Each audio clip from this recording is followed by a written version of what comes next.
Hey there.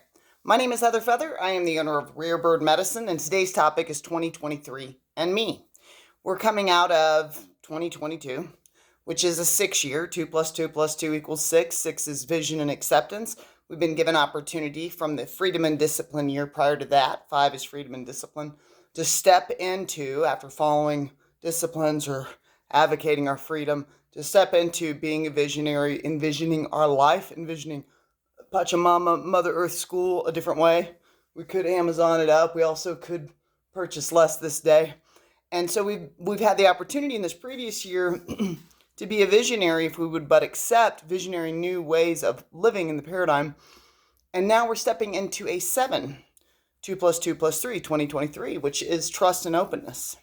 We're going to be given the opportunity to trust and open to life, to awaken, to trust ourselves, to step into trusting ourselves, to being more open to the world, more open to one another. And I usually like, right before a new year, post holidays, to start to step into my discipline of a new year. For me, I am a lot of things, but one of the things I definitely am and have been for many lifetimes is a pagan. I've been a medicine woman. I've been the woman in the forest that people would go to get medicine to save their son or whatever that is.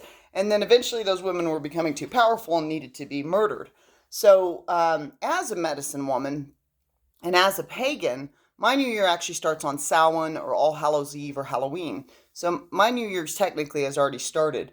But I usually do a re-up when it hits this new year because the collective consciousness, maybe thinking about New Year's resolutions or stepping into new ways of being. Now, I have found for me, I have a lot of visions, I have a lot of intentions, and when the new year hits, historically, I would have a list of like 25 things I'm trying to activate in the paradigm. It's been my learning over time to try to activate 1 to 3 things starting in January and then fold in each month. So February, fold in something. March, fold something in. So the question I'm usually asking myself come January, what 3 things, because Heather is extreme, so of course she's going to pick all 3.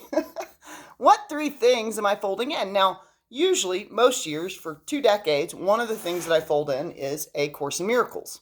A Course in Miracles was channeled by Helen Schuckman. She was raised with Judaism, had a Baptist governess that was there in her rearing as well, but ultimately became atheistic, became a psychology professor, and started hearing a voice that said, "This is A Course in Miracles, please take notes."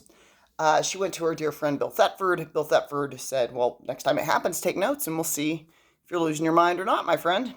And she wrote A Course in Miracles. It's a 365, one-day practice per each day of the year workbook to deconstruct the ego, deconstruct the current paradigm of one's ego in which our value system has gone into good, bad, and judgmental paradigms as opposed to its neutral tool function of discerning. Fire's hot, it's not bad, but I better not stick my hand in it. So I usually adopt A Course in Miracles. I may adopt Way of Mastery with it, which is another channeled book of Yeshua. So I'll start with my spiritual practice. For me, that's a common because it's one of the more powerful tools in my shamanic toolkit to understand that nothing can actually be threatened, to know our eternality. And so then I start to look at what else I can fold in. One of the things I can fold in, air and water are basics. They're basics. So this year, I think I'm going to start folding in breathing more, breathing deeper. You might want to go to a rebirthing breath practitioner like Danny Hallam or Emily Ashley on Facebook. They're very powerful medicine people at rebirthing breath work, and they have workshops and things in the Texas area, or maybe things you can join online. But finding the breath, giving my cells more oxygen as I age, and water, hydrating this flesh costume. So I would like to start by getting my digestive fire going, my pitta digestive fire going, by drinking water first thing in the morning. So those are the 3 things I'm going to fold in my new year. Do you have 1 to 3 things you'd like to fold in? Do you have 25 things? Okay, one of the things you can do is make a list, and you can pick 1 to 3 and start there. And then if you get them going and you got a rhythm within 2 weeks, fold another in. As you feel ready, fold and incorporate. But another ask I have of myself that I like to share with others is to begin these practices now. Can Heather have water right now this morning before she heads to work and drinks 2.5 cups of coffee because we know she loves a cup of Joe. Classic Peg. Yes, she can, and she will, and she's going to. So can you begin now? And the reason I say begin now is because before we move into this new year, before we move into this new energy, before we move into this opportunity to trust ourselves deeper, to remain open even though there are aspects of the world that may make us want to close, before we step into this trust and openness 7 year, can we start the rhythm kind of moving? Can we start the car? Can we get the coal into the train to get it ready to go? I find that, if you celebrate New Year's Eve, if you party or anything like that, you might find yourself on January 1st not wanting to begin. So, another way over the years that I've gotten better at keeping my commitments is being mindful of how I bring in the new year. But there's this other aspect of starting to push the cart forward. So we just completed the holidays. I last night ate the last of the sugar in my house, and I was graced to close this year with a beloved soul. A beautiful, beloved soul came to spend time with me after a difficult year where I received a lot of criticism from other two-leggeds. Now, it being a vision and acceptance year last year, these are people that do have great visions, they have great ability, but they're very hard on themselves and wanted to project all that onto me because what the ego denies, it projects. And I started to spend towards the end of this year a bit of time thinking like, wow, is Heather so difficult to get along with? I always thought this lady was really easy to get along with. Super fun, easy to get along with. I'm Sagittarius, trying to have a good time and talk about philosophy. Scorpio cusp, so let's also talk about death and sex. So I've never perceived myself as someone that's difficult for humanity to get along with. But interestingly enough, Spirit had several people come into my life that have a difficult time getting along with themselves. And because of that, that was projected onto me. So I closed my year with somebody that I dearly love. And she and I were able to clown around and get things done and create. And there was this activation, even just from her being in my space, an activation and awakening that, it's actually easy to get along with me. Super easy, she says. It's super fun and easy to get along with Heather Feather. So one of the things I'm going to do as I step into this new year is let go of any false stories that others would hand me about their own ego evolution journey. I don't need to I'm not a wastebasket. I've said I don't hold trash for people. So if you have a trashy thought about yourself that you can't handle and you want to throw it in my basket, I'm going to clean out the basket from whatever rubbish other two-leggeds are dealing with in their own evolution journey about how they might critique their own selves and then want to project that onto me. I'm going to remember who I be. I'm going to remember the grace that I am in this sea that we all share together. The particular drop with the sparks of light that Heather Feather is. And I'm the light of truth and I am the light of love. And what a grace and what a gift I am. And I'm going to step into 2023 as the gift that I be. And I'm going to do that on a mind level. One of the ways I'm going to do that is one of the things I know I'm going to fold in is to reprogram my subconscious mind, which runs 90 to 95% of every day of your life is run by your subconscious program, which was programmed from 0 to 7. Your operating system, your mind was programmed from 0 to 7. You ever noticed you'll say affirmations, you do things, you try to reprogram your system, and you just keep repeating the same negative affirmations back in there? So what you do is you get clear on the negative thoughts you're having that don't work for you because those are consistent. You write a new script. I am Heather. I am centered. I am grounded. These are things Heather Feather. I'm always like, whoa, I'm space cadet. I'm whoop, whoop, whoop. I'm out of body.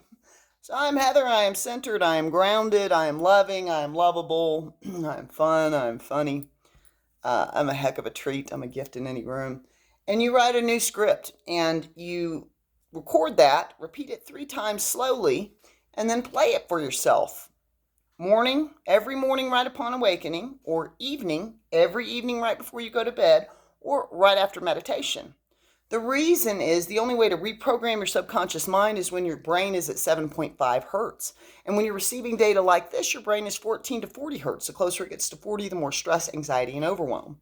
So when our brain is in a beta state, we need to take it into alpha.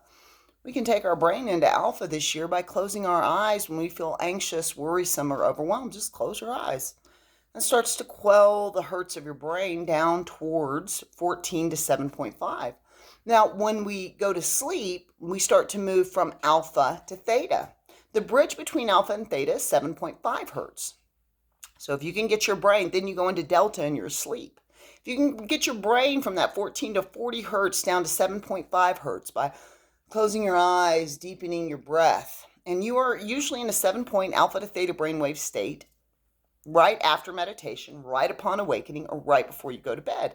So if you can repeat a new program for 30 plus days, during that period, you can reprogram the way you think. I've tested this, and after 35 days, I went to get the mail, and I said, I had a brain thought that I just thought as I was looking through my mail, I am centered. Thank you. Thank you, subconscious reprogramming. Thank you. So there are lots of ways we can elicit change. If I have not been moving for the past 2 months and I've been holiday eating, pandemic eating, there's all kinds of justifications we give ourselves as to why we eat crazy. We're just like, I have to. And if we're going to, hey, I say dive in and love it. Love yourself. Enjoy. If you're going to enjoy birthday cake, enjoy the cake. Enjoy the birthday. If you're going to enjoy holiday foods, enjoy it. But if you're ready to step back into discipline, if you're going to follow medical medium, if you start drinking celery juice in the morning, like what is your thing? What is the thing you're wanting to activate? Then my recommendation is to begin now. So if I haven't been moving at all and I've been a slug, a bed lizard, a slug bug on the rug, then what I want to do is get up at 6:30 instead of 7, and I want to start doing qigong or tai chi or yoga, gentle practices. I want to just move my body. I want to just stretch a little bit. I don't want to P90X from no movement, right? I want to go, okay, I'm going to move this body some, because what I want in 2023 is more physical movement for Heather. So I'm gonna work now to get her in a rhythm of waking up a little bit earlier, getting some qigong done. So when the new year hits, I'm already in a rhythm. So what new things are you wanting to evoke in your 2023? What is it for you that is going to be your 2023 in me?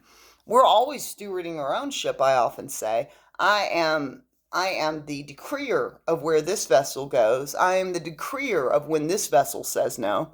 So where am I going to yes in the coming year? Let me set my intention now. And can I activate now? Can I start taking steps to allow myself to move towards the destiny I want to see? We are powerful, powerful beings, and there is much that we may want to enjoy within our lifetime.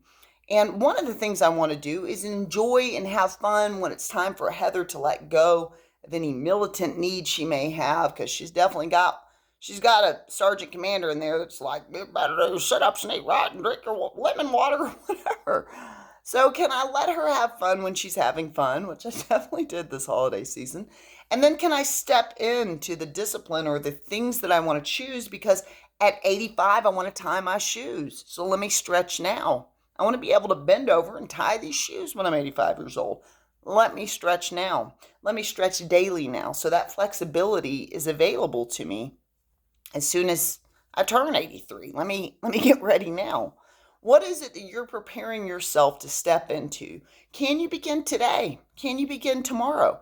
If you thought, oh, no, I listened to this video late in the day, I can't get it today, you can. Just put a little attention towards whatever that thing is. Is it arting? Is it crafting? Can you grab an art book and just do a sketch tonight? Can you start the movement so that you start to get in the rhythm of what is going to feel right to you in the coming year? What is your New Year's resolution?